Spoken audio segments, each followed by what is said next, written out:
Alright, so in today's video, we're actually doing what this channel was actually made for, which is playing a modded games. So right now we're playing like the most poppin' brawl mod out right now, which is Project M EX Remix or Remix EX. I can't remember what it's called. But essentially, if you don't know what Project M is a mod for Brawl that makes Brawl play more like Melee. What? So in turn, it makes Brawl better. So Project M EX Remix is a mod on top of the original Project M mod. It just adds a bunch of unofficial characters into the game. So that's why the roster is looking very, very crazy. And as we kind of go through this, we kind of just pick and choose and try out different combinations of characters. I'm not going to go through every single one of them. If I'm only going to play the characters that I'm actually interested in, you want to try the mod for yourself. It's pretty easy to set up if you have a decent PC that can run Dolphin. Or if you can't run Dolphin, you could technically run this on like an actual Nintendo Wii or a Wii U. But I'm going to have the link down below for this mod if anybody wants to try it. So let's just pick some random characters and let's see how it goes. Okay, let's try playing as Zack. In my opinion, I feel like Zack is a more likable character than Cloud in Final Fantasy VII. And don't get me wrong, I like Cloud. I think Cloud's pretty cool. But I don't know, when I was playing through Crisis Core, like I haven't played the remake yet, which I will be doing on this channel. But when I was playing the original Crisis Core, obviously, I'm gonna be honest, the gameplay wasn't that great. But Zack's personality really carried the game. Like obviously the story was good too. And I wanted to know what was going to happen next. But Zack is just such an entertaining character to play as. I'm gonna be real, I thought he was going to play just like Cloud, but he doesn't. He plays very janky. But like, that's how it is with some of these character mods. Sometimes they're done really well, other times they just feel very janky. The Isabel mod looks pretty clean though. Bruh. Okay, I seen some videos of the Waluigi mod, and it looks pretty well polished, but like I don't understand why people love Waluigi so much. That was a very embarrassing way to self-destruct. But what was I saying? Yeah, Waluigi, he's like the most least interesting Mario character out there. Cause like he barely even has a backstory. He doesn't have his own game. He was created for the sole purpose of just being a tennis partner for Wario. He's basically just a filler character. So I don't know why everyone's so obsessed with him. He doesn't even have a cool character design. And I know a lot of the Waluigi like diehards are gonna get mad at me for saying all of this, but I don't care. Like that's what he is. He's a filler character that somehow cultivated a huge fan base. But yeah, if you're one of those diehard Waluigi fans, I really want you to explain to me why you like Waluigi so much. Like what about Waluigi's character makes him so appealing? Because to me, there's nothing appealing about this character at all.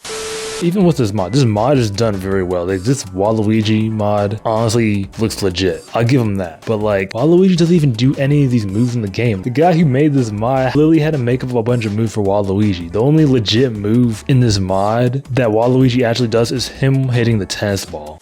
Let's try this Blood Falcon character.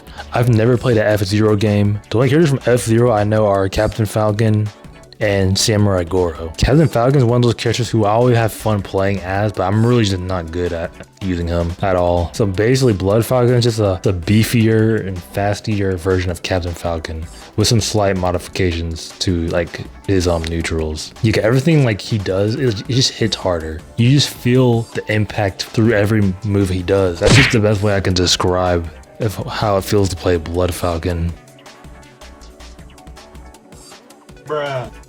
Let's try the Sans character. Like, I've never ever played Undertale. This character is very jank, but I don't think this character is meant to be taken so seriously. Oh, jeez. Whoa, that beam. The range on that beam was ridiculous, and the knockback. Okay, let's try a character I actually like. Let's try Bandana Waddle Dee. I'll be honest, I haven't played that many Kirby games. I play like a few like really old ones like on the GBA, but for some reason, I always really like Bandana Waddle Dee. You don't see that many characters that have bandanas. And not only does he have a bandana, he fights with a spear. I really want Bandana Waddle Dee to be in Smash Ultimate, and I thought he was going to be in Smash Ultimate, but they ended up not putting them in. But I'm getting sidetracked. Yeah, this Bandana Waddle Dee mod seems very legit.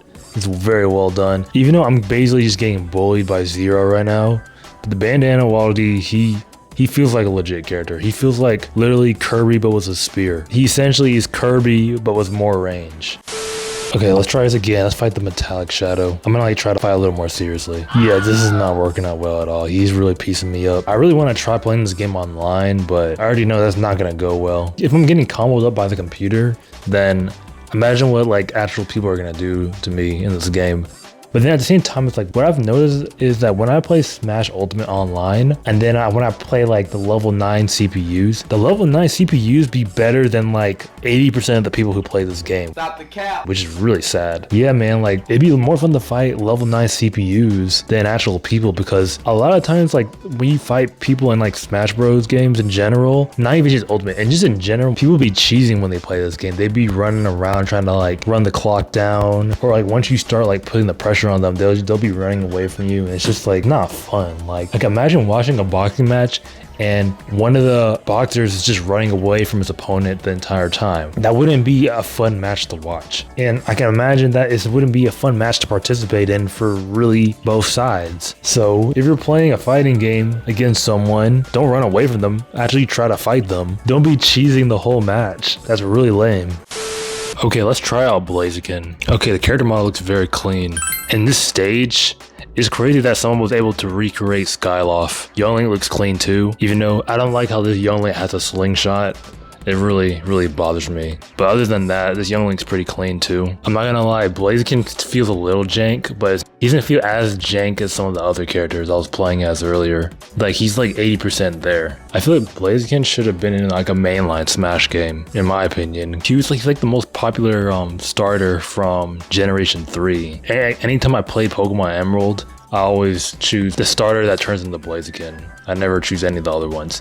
That being said, I feel like if I were to start it now, I would probably try using Trico, because I feel like Trico kind of has a cool character design. Honestly, in my opinion, I feel like Pokemon Emerald is like the best Pokemon game. I'm not like a hardcore Pokemon player. I just specifically like Pokemon Emerald in general. Like the story of it compared to the other Pokemon games I've played, and really just the Pokemon that are in Pokemon Emerald are just some of the better ones in my opinion. Like I know a lot of people say Gen like 1 and 2 is the best, but like in my opinion, Gen 3 has some of the best designs. Bruh. His character model looks very clean. And Joker's model looks very clean too. The Shadow in this game is very fun to play as. And he's pretty strong too for...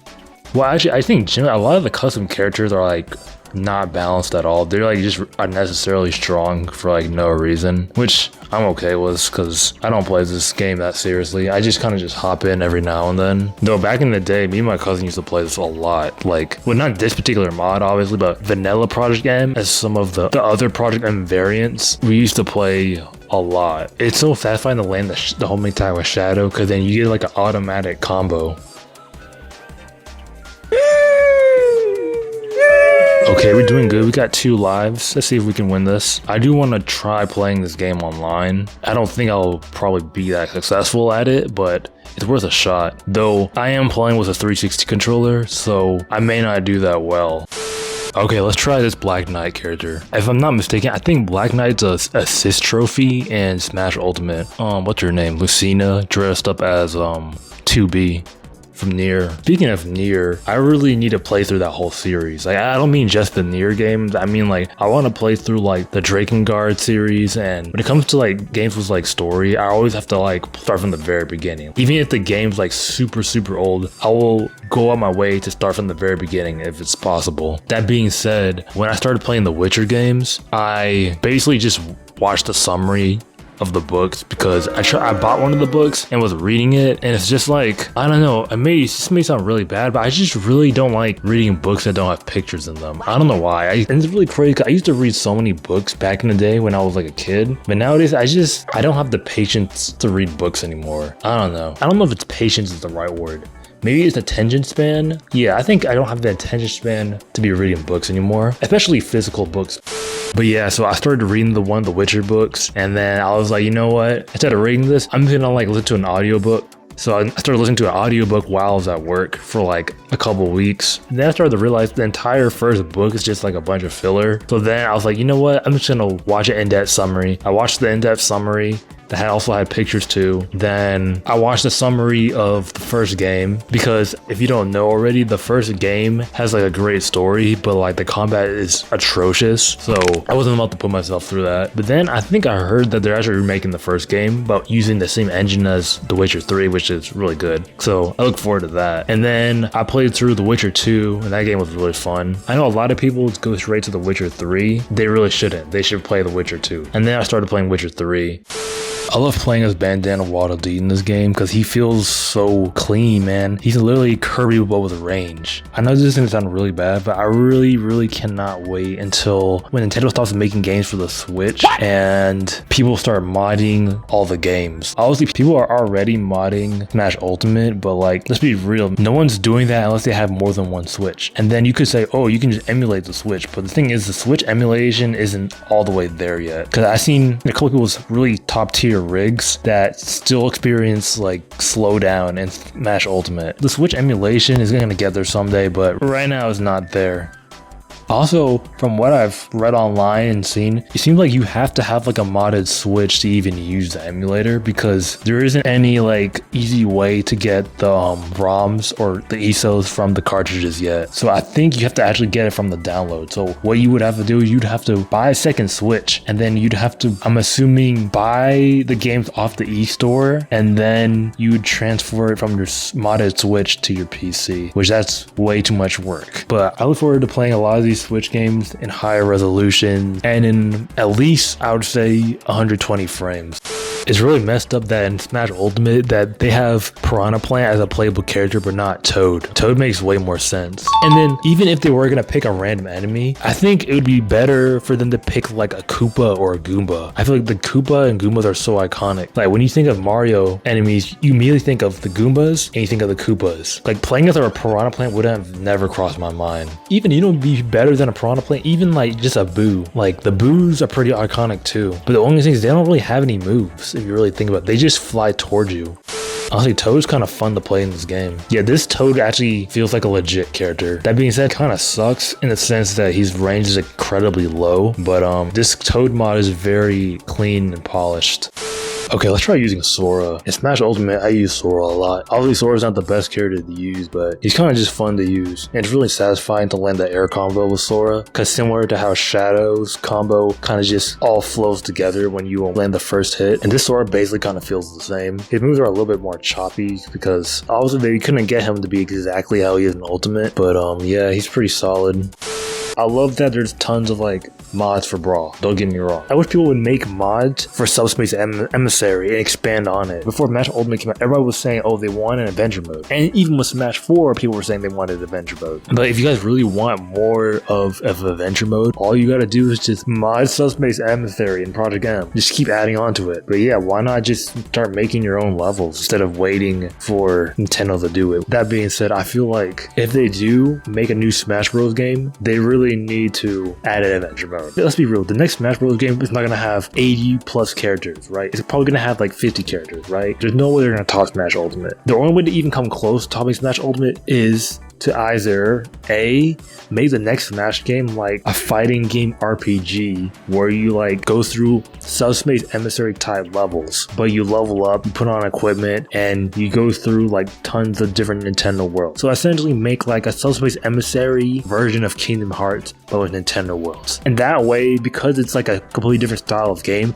they can get away with having way less characters. The other way to top Smash Ultimate would be to just keep adding more DLCs. So when the Switch 2 comes out, or whatever Nintendo's next console is called, similar to what they did with Mario Kart 8, they need to re-release Smash Ultimate with more stages, more modes, and just keep adding the characters and just never let it die. Let it keep going. And then there's a third way that they could top Smash Ultimate, which they could go the Mario Kart Tour route. What? Yeah, I know a lot of you guys think Mario Kart Tour is trash, but I've been playing it recently. It's actually not trash. Stop the cap. The reason why I like Mario Kart Tour is because there's endless amounts of content. Every month or two, there's new content being added to the game. There's new challenges and stuff. And a lot of people play games these days, they don't want to have to unlock every character. But I like the idea of there being limited release characters makes everybody's roster unique. So like your friend that plays it will have a different roster than what you have, and I think that's pretty cool. But other than that, the main reason why I like Mario Kart Ultimate is because of the challenges. I like the battle challenges. I like the little objectives for each race. Cause like I'm gonna be real, I have more fun in Mario Kart Tour than Mario Kart 8 these days. Just because in Mario Kart 8, all you do is race, and then there's a battle mode. In Mario Kart Tour, yeah, you race, but there's tons of side objectives to do that makes you want to just keep racing or race in different ways. I know a lot of you guys probably tried Mario Kart Tour when it first came out, thought it was trash, and then never touched it again, but I would urge you to try it again, because now it's a lot better than what it used to be. But anyway, I got really off topic. So yeah, I'm probably going to do a part 2 of this because I kind of want to play through like the event matches and do a subspace emissary with these characters. So be on the lookout for the next Project M video. And I'm probably going to do a Smash Ultimate video because I just really feel like playing Smash Bros. Honestly, right now, all I feel like playing is Super Smash Bros. And Elden Ring. And like before with this channel, I was kind of taking it seriously in a way where I was like, I kind of figured, oh, I should really like try to maximize views, play this game to get this amount of views. But then I started thinking like, you know what, why am I taking it so seriously? I'm just gonna play whatever I feel like in the moment. And whatever I'm playing in the moment, I'll just turn on OBS while I do it and drop some commentary on it and make a video out of it. People these days take video games way too seriously. Just get the game and enjoy it. You don't have to be so hardcore about video games. But yeah, I'll see you in the next video.